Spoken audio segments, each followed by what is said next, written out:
Rob had been experiencing a streak of bad luck lately. While in theory a black streak is often followed by a white one, in reality this hasn't been the case for him.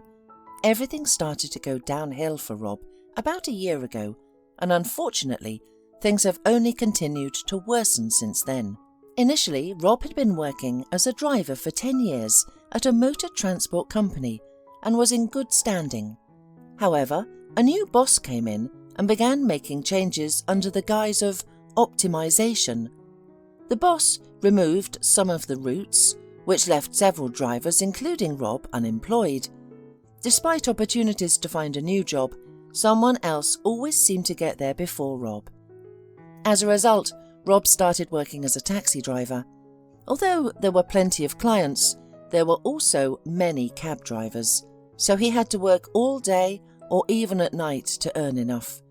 Amber, Rob's wife, wasn't fond of this arrangement. Her husband was always on the road, and they only had a small amount of money. Although she grumbled and cried at times, she loved Rob nonetheless. Thankfully, everything was going well at the store, where Amber worked as a cashier. Of course, Rob realized that this was not a normal situation and wanted to spoil his wife with gifts, make repairs to their apartment, and have a child. But how could he have a baby when he was always in a state of suspense? Today there was money in his pocket, and tomorrow there was wind in his pocket? One day, Rob was standing at the station. There were few orders because after New Year's Eve, there were always fewer passengers. Suddenly, he saw an old lady walking towards him from the station, tiny as a bird, with an old down shawl on her head, wearing a shabby down jacket. "Dear, take me to the cemetery," she asked when Rob opened the window. Rob was surprised. "To the cemetery?" he asked. "Grandma, it's not the season to go there now, and it's getting dark, and it's not cheap. I won't take less than 100. "It's okay, you just bring me there," the elderly woman replied quietly. "I have money." Rob only shrugged his shoulders. Well, the boss is the boss. The elderly woman didn't seem crazy, so he agreed to take her. On the way, Rob received several calls from Amber. She asked him how much he had earned that day, because he had to make a credit payment for the washing machine the next day, and they had no money at home. Then she called to say that their house was out of groceries and that she would get her paycheck in a week. Sometimes she would call just to argue and break out into a family fight, perhaps out of hopelessness. Rob sluggishly excused himself, promised to bring groceries, find money for the payment, and just listen to his wife. He was so depressed, and it was awful. He was angry even at his passenger, who was sitting quietly in the back seat. The route was not close and it was already getting dark. Why did she have to go to the cemetery? He would obviously have to wait for her there, just burning gasoline. Rob stopped at the central entrance. $50, said Rob, and the elderly woman handed him 2 $100 bills. But it's too much, Rob muttered. Take it all, I see you're a good man and you need it more than I do, the elderly woman quietly replied. He then added more gently, All right, go and see whoever you want, I'll wait for you and take you back to town. You don't have to wait for me, the elderly woman said, shaking her head. I'll do it myself. Grandma, are you crazy? It's winter outside, and the sun has already set. Are you going to spend the night here? Don't worry, they'll come for me, the passenger replied mumblingly, opening the car door. You go ahead, God bless you. Rob only raised his eyebrows in surprise. Who would come for her? And at this moment, a regular client called him, asking him to come urgently. Rob looked puzzled at the hunched figure moving away from the gate. What did he care about the old woman? Moreover, someone would come for her, as she said. Rob stuffed bills into the inside pocket of his jacket and drove away from the cemetery. For the next hour he drove his regular client around on business, and then there was another good trip. Rob's mood was visibly improving. He was going to make a lot of money today. When he was finally free, he took out the money to count it, and then he was struck by an electric shock. The bills from the old lady seemed strange to him. How did he not notice it at first? Apparently he was on edge. That's why he was distracted. Rob took a closer look and swore in fury. The old woman had deceived him. It was not real banknotes, but souvenir joke ones. The old hag. She played a trick on him, and he was worried about her and how she'd be in the cemetery on a frosty winter evening. What a fool he was. But no, he wouldn't let it go. Rob decided to go to the cemetery. Maybe the old woman was still there, though the chances were slim. But Rob was driven by rage. He wanted to find the old woman and shake her by the scruff of the neck for her bad jokes. He was at the cemetery when it got dark. His emotions had subsided a little, and Rob only shook his head. Why had he come here?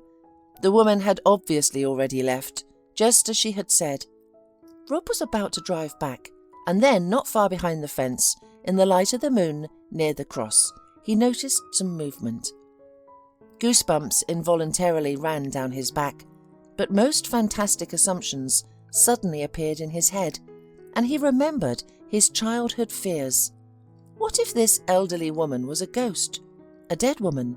After all, he had heard so many stories in his life when dead people came into contact with living people and then returned to their graveyard. Rob shook his head, as if chasing away all his fears. What did he think up? Was he, a grown man, afraid of some scary stories? Of course not. She probably just didn't know what real money looked like and got confused. Or even worse, she was crazy and had just come to sit on the graves of her relatives, and if she froze, he would unwittingly be responsible for her death because he had brought her. These arguments seemed convincing to Rob. He got out of the car and headed resolutely towards the cemetery.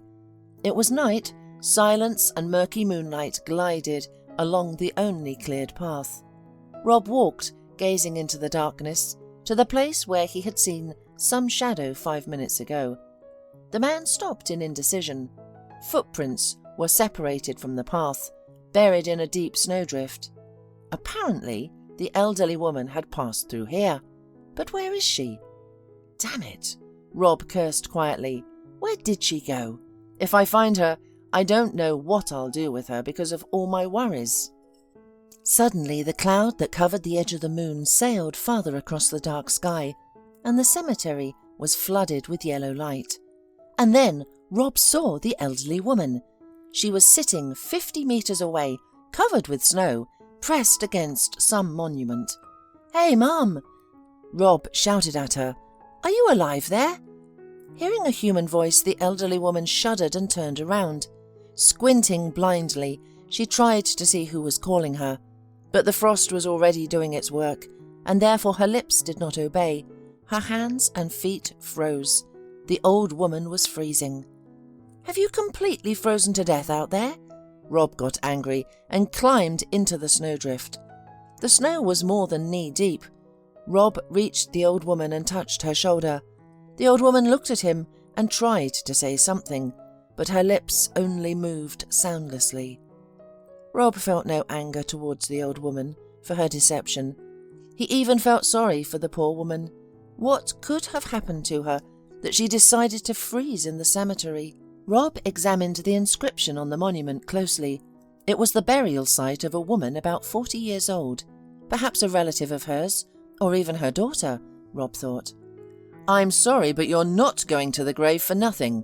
You still owe me," Rob said, before picking her up and dragging her across the snowdrift to the path. The elderly woman didn't speak, but shook, and tears streamed down her face. In the car, Rob poured some hot tea from a thermos and gave her a drink himself. After about 5 minutes, the woman felt a little better.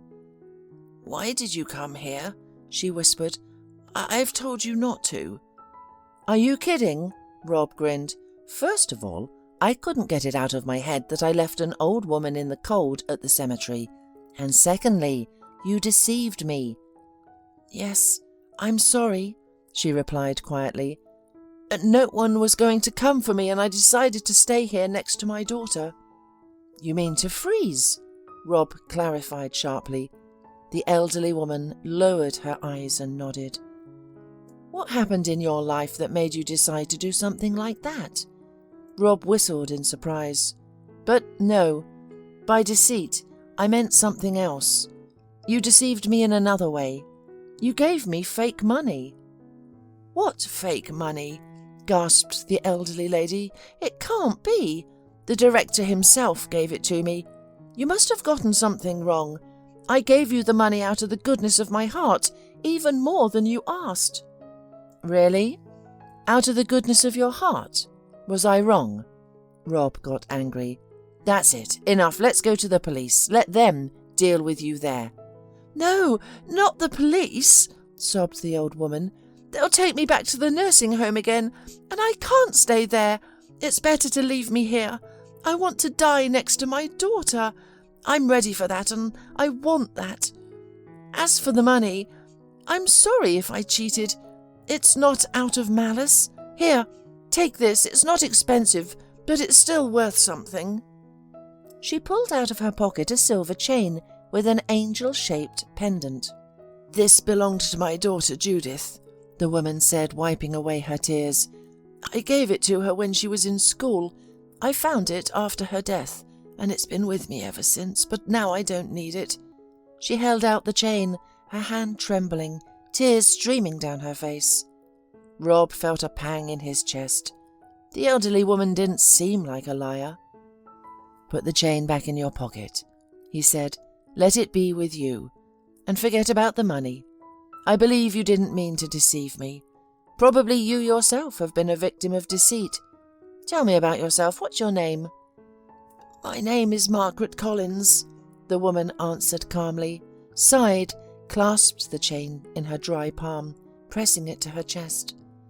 After my daughter and son-in-law died, I've been living in a nursing home, but it was unbearable there, so I decided to take matters into my own hands. Why is it unbearable in the nursing home? Rob asked, looking thoughtfully at Mrs. Collins. Sadly shaking her head, she began to recount her story. Mrs. Collins had lived in the village her entire life. Her husband died when she was young, and she raised her daughter Judith alone. Judith was intelligent and beautiful, and graduated from the college in the city, where she met her future husband. They eventually got married, and Mrs. Collins prayed every day that happiness would not leave her daughter's house. Judith and Mark enjoyed a good life together, but one disappointment was that they were unable to have children. However, they eventually grew accustomed to the idea that they lived only for each other and continued to love each other no matter what. As Mrs. Collins' health began to deteriorate, her daughter brought her to live with her in the city. Mrs. Collins lived with her daughter and son-in-law for 2 years, and everything was normal. However, a terrible accident occurred.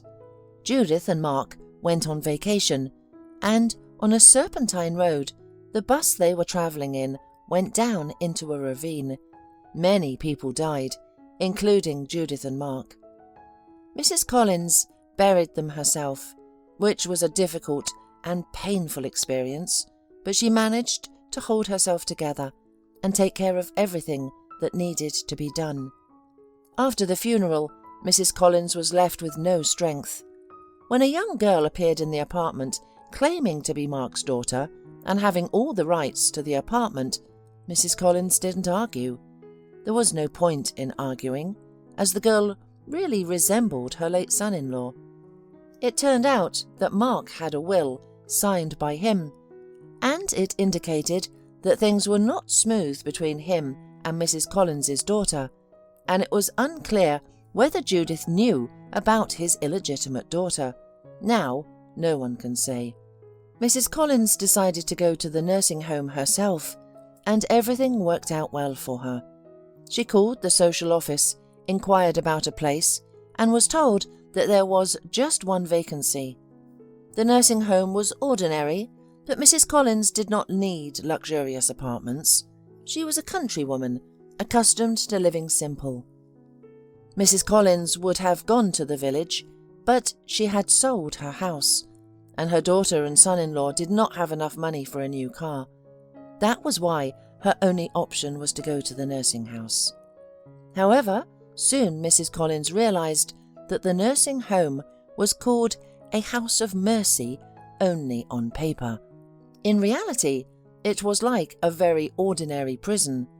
The residents were let out for walks strictly on schedule, fed poorly, and given only the cheapest medicines. Additionally, 75% of their pensions were taken to cover living costs. The elderly people did not ask where the money went, as they were afraid of the director, who acted like a dictator. Rumours circulated that the director used to be a chief in the prison system and ran the nursing home like a prison. Mrs. Collins found it hard to adapt to life in the nursing home, and she regretted agreeing to go there.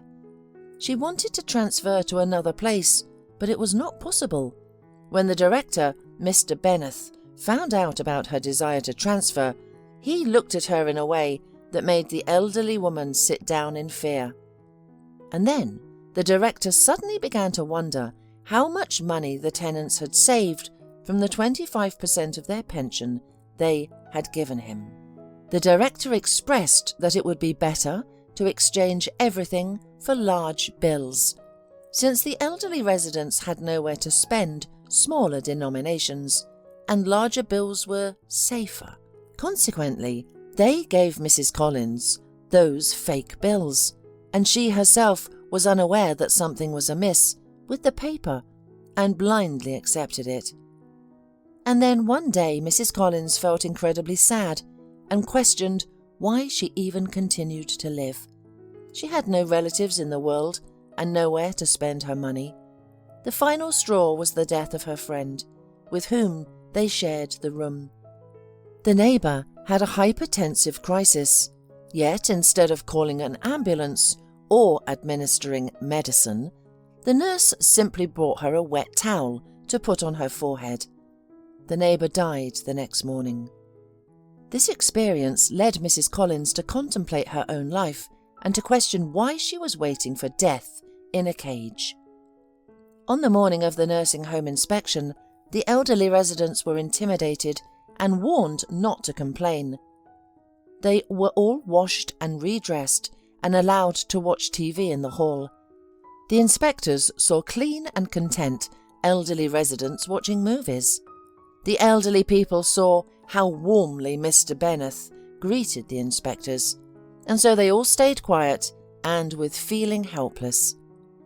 Mrs. Collins sat in the hall, staring at the front door, wishing she could escape. Where to? She didn't know. However, it was winter outside, and she didn't have any warm clothes. At that moment, a worker came into the nursing home. She took off her jacket and shawl at the entrance and went to the kitchen with the orderlies. The elderly people were left unattended for a while.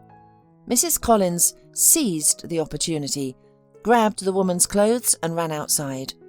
After putting on the down jacket and shawl, she ran to the nearby bus stop. The other old men watched through the window as if blessing her. At least one of them would escape. By chance, a shuttle bus pulled up right away. Mrs. Collins didn't think about where to go as long as it was far away. She had money in the secret pocket of her sweater. She paid the fare and left for the train station. Mrs. Collins didn't know whether they were looking for her or not. They probably hushed it up at once so that there would be no embarrassment in front of the inspectors. Mrs. Collins wandered around the station thinking, yes, her daughter was calling her. She got into a cab. At the cemetery, she quickly found her daughter's grave, hugged the gravestone, and sat waiting for her end. "I'm sorry, dear," Mrs. Collins said to Rob at the end of her story. "I gave you the money out of the goodness of my heart, and I didn't know that they were fake." "I've already understood," Rob replied sullenly, thinking about what he had heard. What should he do now? Of course he should go to the police, but until they sort it out, they'll send the elderly woman back to the nursing home. What if they punish her for running away? "All right, darling, forgive me if you can," Mrs. Collins said quietly. "I'll go now." "Where to?" Rob was surprised. back to my daughter." "Oh, don't be silly," Rob exclaimed and locked the doors. "Do you want to freeze?" "Okay, but then I'll blame myself for the death of a woman for the rest of my life. That's not fair to me. Okay, it's decided. You're coming with me." "Where to?" Mrs. Collins mumbled in fear. "To my house. You'll rest and come to your senses, and in the morning we'll decide where to complain." This decision came spontaneously, and it was the right one. Let Mrs. Collins spend the night at his place, and in the morning we'd have to call the police. But he won't let her go anywhere until she's placed in a proper nursing home. "Son, how will your wife react to this?" The elderly woman was confused when she heard Rob's suggestion. "I don't think she needs a stranger's grandmother in the house." "She'll react normally." "She'll react normally." Rob waved her away. "She sometimes likes to quarrel, of course, but she gets over it quickly. Amber will understand." It should be said that Amber saw her husband with Mrs. Collins. She was speechless, but Rob took her to the kitchen and explained the situation. "So you want her to live with us?" Amber was indignant. "Just for a little while, until the police sort it out." "Well, I felt sorry for the old woman."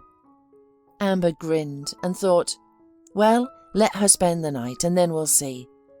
Mrs. Collins was standing in the hallway, realizing that she was not welcome here either. Meanwhile, Amber looked out of the kitchen. "Take off your outer clothes. Let's drink tea," she called to the elderly woman. Mrs. Collins hesitantly took off her jacket and shawl, and then Amber gasped. "Mrs. Collins? Is that you? Don't you recognize me? It's Amber, Amber Gibson." "Are you Helen and Ben's daughter? From our village?" "Well, yes," Amber nodded, and then it was Rob's turn to be speechless and not understand anything, while the women embraced.